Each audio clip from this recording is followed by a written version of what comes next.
Hey there, I'm Tilley. I'm Dada Piggy. Can you see me? Oh, just about. And this is Cookie, and we've been artists together for about 20 years now. Well, we've been together 20 years, but with Heart and Soul predominantly. I've been a freelancer professionally since about 2018, but I joined Heart and Soul in 2010 with Dell. And we do anything from stand-up comedy, improvisation, spoken word, singing, songwriting, hosting events, workshop facilitation, creative evaluation, curating a whole floor of the Royal Festival South Bank Centre.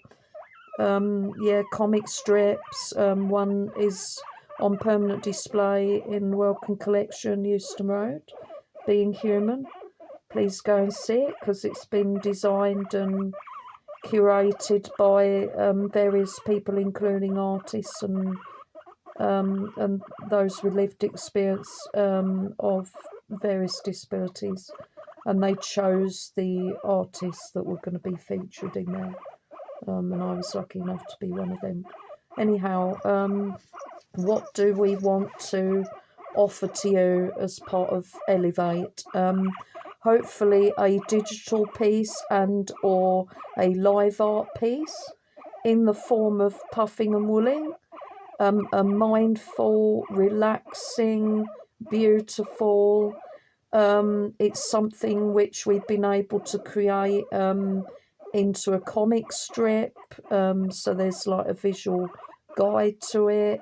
We've got podcasts, so you can listen to it wherever you are in the world, from the comfort of your own home or workspace, commute, whatever. And then we've had, it's got various guises. So we've done anything from like den building. People create their own spaces out of cushions, blankets, rugs, soft toys, you name it. And then we all sort of lie down. That hence I'm lying down and speaking with you now with my guinea pig, because this is the way that I choose to puff and wool, as it were. I suffer with severe anxiety, and this is something that helps me, and I just want to showcase this to other people. And yes, 5 to 15 minutes is quite tight for it, but we have been able to do versions of it that are perhaps that bit less interactive. Okay, it might be more about you listening and taking yourself into that zone, as it were, but it's still, I think it can still be a valuable experience.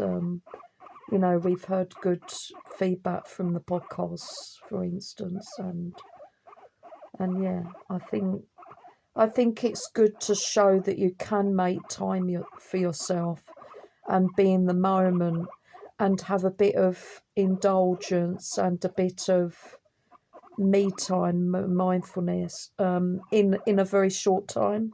You can fit that into a very short window of time. But anyhow, I'm running out of time now. I also am hoping to pitch this idea as something which we could take around a bit like a kind of tour in anywhere from care homes to hospices to prisons, because a lot of inmates suffer with mental health issues and or have learning disabilities, autism, neurodiversity, all different things. And so we would love to be able to take it to all sorts of different people that need it most. But we've so far struggled to do that. Partly access needs, because I'm rubbish at applying for things. I think you can tell by this mediocre effort. I'm not great with forms. I'm not great at approaching people.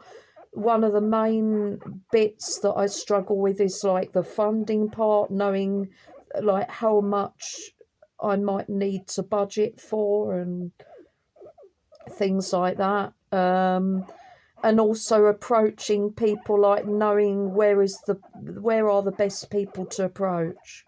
Like, for instance, I want to do it in a hospice, I want to do it in prisons. How do I go about connecting with these people? And are they going to take me seriously? You know, I'm an artist going in with a pig, you know. And, you know, yeah, definitely funding. And again, you need to be good at applying for these things. And then you've got to get lucky. And it's like, but where are all the different funding? Because obviously, Arts Council, it's obvious, yeah, and they're great and they're a big one. But there are other ways that you can get funding, not even just Arts Council. So, you know, like, obviously there's like things like lottery, but there's like maybe councils, borough and county councils, though I know they're obviously getting more stretched, but there's voluntary organisations. I don't know, there's different pots of money and different people, I'm sure, around.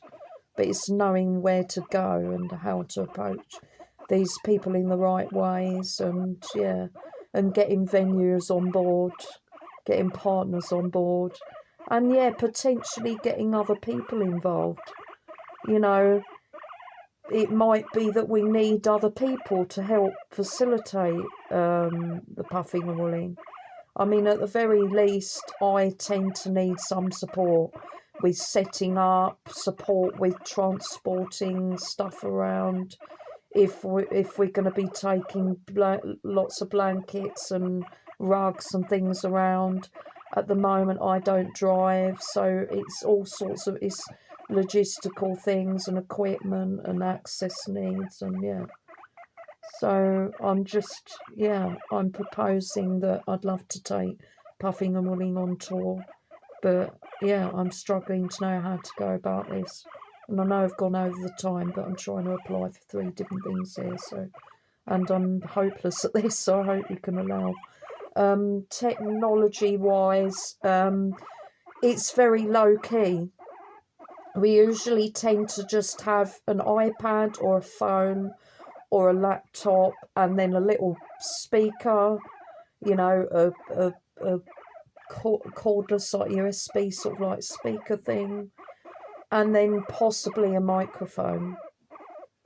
Mainly we need the speaker and the laptop, or basically something that we can play either the special Puffing and Woolling soundtrack that's already composed and ready to go, tried and tested, or we can ask people in the room or people online for suggestions of music that might help them to relax, things that they enjoy.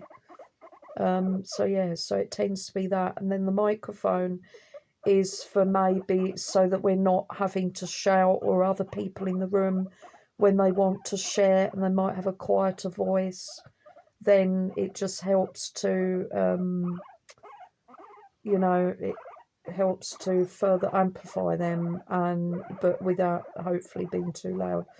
And also it means that whoever's got the microphone, you're then more inclined to listen. You're then ready to listen to that person.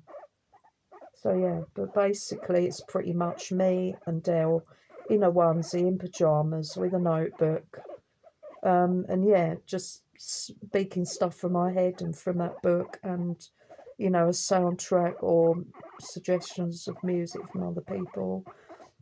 Sometimes we've had live musicians with us. I mean, that's lovely, but it isn't necessarily required, but it just adds to it. And yeah, I think that's it. And yeah, as regards to access needs and availability, we have quite a good availability. If we didn't have any availability, we wouldn't even be applying. But it's hard to say exact availability at the moment, partly the nature of being freelance, and the nature of having mental health conditions and being human and being autistic and all the rest of it. But it's very rare actually that I'm not well enough to do something like to it's very rare that I've pulled out of any shows that I have been booked for. to be fair, because I love what I do and I'm so committed to it, and I hope that you can see that. Anyhow, thank you. We will conclude now and wish everyone luck, and I hope this is okay for you. Thank you. Bye. Bye, and bye from Cookie.